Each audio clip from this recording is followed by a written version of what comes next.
ہائے غافل وہ کیا جگہ ہے جہاں، ہائے غافل وہ کیا جگہ۔ علامہ ابن جوزی بیان کرتے ہیں کہ مجھے کچھ کام کی تلاش تھی، میں چوراہے کی طرف گیا تو وہاں مجھے ایک نوجوان دکھا۔ میں نے اس سے کام کا مطالبہ کیا، اس نے اس کو منظور کر لیا، لیکن اس نے کہا کہ میری چند شرائط ہیں۔ تو میں نے کہا کہ شرطیں تو مالک کی ہوا کرتی ہیں، مزدور تو فقط کام کیا کرتے ہیں۔ لیکن اس نے کہا میں انوکھا مزدور ہوں، میری کچھ شرائط ہیں۔ میں نے کہا ٹھیک ہے، آپ اپنی شرائط کو بیان کریں۔ اس نے کہا پہلی شرط یہ ہے کہ آپ مجھ سے کام کریں گے لیکن مجھ سے سوال نہیں کریں گے، اور دوسری شرط یہ کہ میں آپ کا کام کروں گا لیکن جب اذان ہوگی تو میں اپنا کام وہیں پر موقوف کر دوں گا، پھر میں وہاں سے کام جب ہی کروں گا جب میں نماز پڑھ لوں گا۔ علامہ ابن جوزی کہتے ہیں میں نے اس کی شرطوں کو قبول کر لیا اور میں اس کو اپنے گھر لے آیا۔ اور علامہ ابن جوزی کہتے ہیں کہ وہ نوجوان بڑا محنتی تھا، جو کام اور مزدور 3-3 4-4 گھنٹے میں کیا کرتے تھے، وہ شخص 1 سے 1.5 گھنٹے میں وہ کام کر دیا کرتا تھا۔ غیر رمضان تھے، فرماتے ہیں کہ دوپہر کا وقت ہوا، میں نے اس نوجوان سے کہا کہ آؤ کھانا کھا لو، تو اس نے کہا نہیں میرا نفلی روزہ ہے۔ اذان کا وقت ہوا تو آپ جانتے ہیں کہ جب نیو بنتی ہے تو وہاں سے جگہ نکلنے کی ہوتی ہے، تو وہ جلدی سے انسان کوشش کرتا ہے کہ یہ پوری ہو جائے تاکہ راستہ آسان ہو جائے۔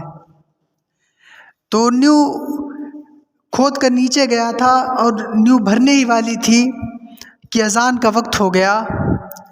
اس نوجوان نے کام کو وہیں پر موقوف کر دیا۔ اس کے بعد وہ جب مسجد کی جانب جانے کا ارادہ اس نے کیا، وہ جب جانے لگا تو ان کے بیٹے نے کہا کہ یہ کم سے کم یہ تھوڑا سا کام ہے، یہ پورا کر دو، اس کے بعد نماز پڑھنے چلے جانا۔ تو اس نے کہا کہ نہیں، میری آپ کے والد محترم سے یہ شرائط طے ہوئی تھیں کہ جب اذان کا وقت ہوگا تو میں کام کو وہیں پر بند کر دوں گا، پھر میں کسی کی نہیں سنوں گا، پھر میں اپنے مالک حقیقی کی ہی سنوں گا۔ پھر وہ نماز پڑھنے چلے گئے۔ اس کے بعد شام کا وقت ہوا، اور سب سے بڑی بات یہ تھی کہ انہوں نے علامہ ابن جوزی سے ایک شرط اور رکھی تھی کہ لوگ 4 دینار پر کام کرتے ہیں لیکن میں فقط 3 دینار پر کام کروں گا۔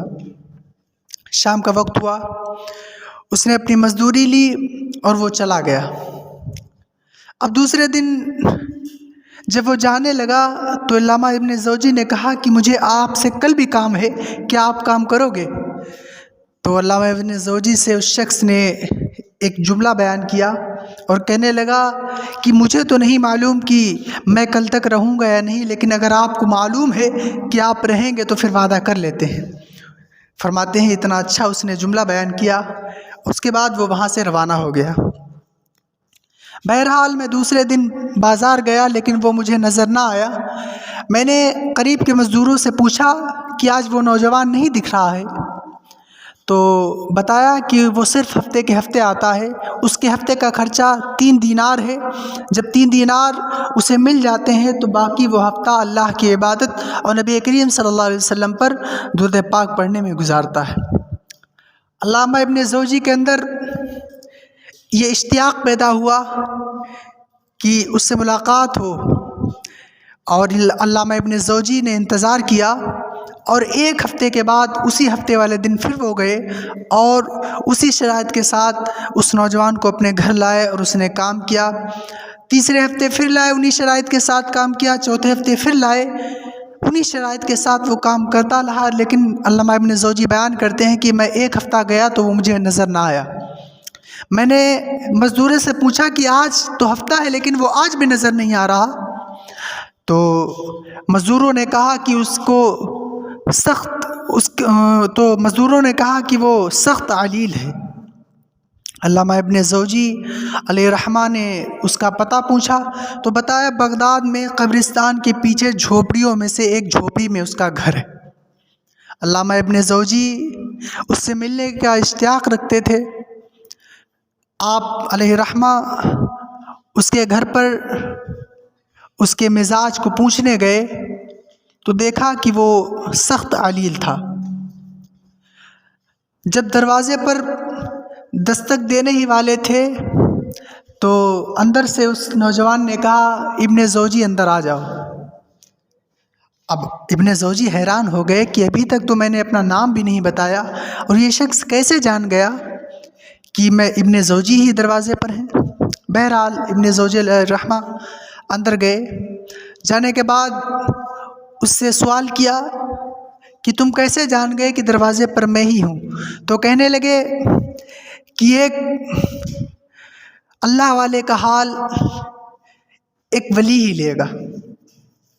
اس کے بعد اپنی جیب سے کچھ دینار نکالے اور وہ حضرت علامہ ابن زوجی کو دیے اور دینے کے بعد کہا کہ آج رات میرا انتقال ہو جائے گا، آپ ایسا کریں یہ روپیہ رکھ لیں اور صبح جب سورج طلوع ہو جائے اس کے بعد آپ میرا کفن دفن کر دیں۔ علامہ ابن زوجی علیہ رحمہ نے وہ پیسے لیے اور کچھ پوچھنے والے ہی تھے کہ اس نے کہا کہ حضرت میں معذرت چاہتا ہوں، میرے پاس وقت بڑا کم ہے اور گناہوں کی جو فہرست ہے وہ بڑی لمبی ہے، آپ ایسا کریں کہ مجھے اپنے گناہوں کی معافی مانگنے دیں، اور میرے جو گناہ ہیں وہ بڑے طویل ہیں اور وقت بہت مختصر سا ہے، مجھے اپنے رب کے حضور سچے دل سے توبہ کر لینے دیں اور مجھے اپنے رب کے حضور معافی مانگنے دیں۔ اور یہ بڑی حسین اور سعادت کی بات ہے کہ اللہ والے جب اس دار فانی سے رخصت ہوتے ہیں تو ان کا رخصت ہونا ان کے لیے باعث فخر و عزت ہوتا ہے۔ علامہ اقبال علیہ رحمہ نے بڑی خوبصورتی کے ساتھ موت کو بیان کیا کہ غافل لوگ موت کو پتہ نہیں کیا سمجھتے ہیں، بلکہ بہتر اور نیک لوگوں کے لیے یہ ایک تحفہ ہے۔ بہرحال علامہ ابن زوجی 2-3 لوگوں کے ساتھ صبح کفن دفن کے لیے آئے اور جیسے ہی چہرہ ہٹایا تو کہتے ہیں کہ ایک نور سی جھلک، چہرے پر ایک نورانیت لگی، ایسا لگا کہ ابھی دیدار کر کر یہ سویا ہے۔ اس کے بعد کفن دفن کیا۔ جو دوسری انگوٹھی دی تھی اور بادشاہ ہارون رشید کے بارے میں بیان کیا تھا کہ ہارون رشید بعد نماز عصر جب ٹہلنے نکلے گا تو وہ آپ کی بات نہیں سنے گا، لیکن آپ یہ کہہ دینا کہ بادشاہ میرے پاس تیری کوئی امانت ہے، جب تم اتنا کہو گے تو بادشاہ تمہاری جانب مخاطب ہوگا، پھر اس کو آپ یہ انگوٹھی دے دینا۔ علامہ ابن زوجی نے اس نوجوان کا کفن دفن کیا۔ اس کے بعد نماز عصر جب بادشاہ ٹہلنے نکلا تو بادشاہ کو علامہ ابن زوجی نے آواز دی لیکن وہ مخاطب نہ ہوا، لیکن جب دوبارہ کہا کہ بادشاہ میرے پاس تیری امانت ہے، تب علامہ ابن زوجی کی جانب بادشاہ مخاطب ہوا، اور ہارون رشید جب پاس میں آیا تو بادشاہ ہارون رشید کو وہ جو اس نوجوان نے انگوٹھی دی تھی وہ انگوٹھی دی، تو بادشاہ نے کہا انگوٹھی والا کدھر ہے؟ تو ابن زوجی بیان کرتے ہیں کہ وہ تو انتقال کر گیا۔ بادشاہ دہاڑے مار کر رویا اور کہنے لگا قبر کہاں ہے؟ بادشاہ جب قبر کے پاس گیا تو کبھی قبر کی مٹی کو سر سے لگاتا اور روتا، اور بڑی دہاڑے مار مار کر روتا۔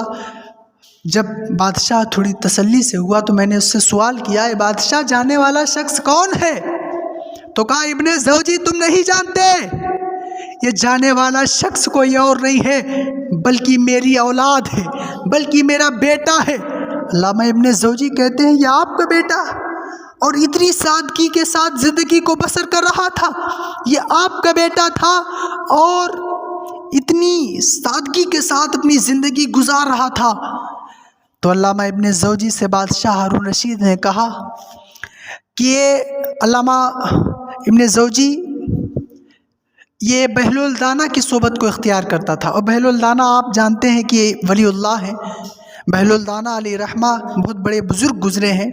یہ جو میرا بیٹا ہے یہ بہلول دانا کی صحبت میں رہتا تھا، تمام بزرگوں کی صحبت میں رہتا تھا، اور مجھ سے اکثر کہا کرتا تھا ابا جان آپ نے یہ جو اتنا اقتدار، آپ کا جو اقتدار ہے، آپ اتنے مسرت پر بیٹھے ہیں، جو آپ کے پاس اتنی دولت ہے، آپ اس کا کیا کریں گے؟ اللہ کے حضور آپ کو حاضر ہونا ہے، آپ کیسے اس کا جواب دیں گے؟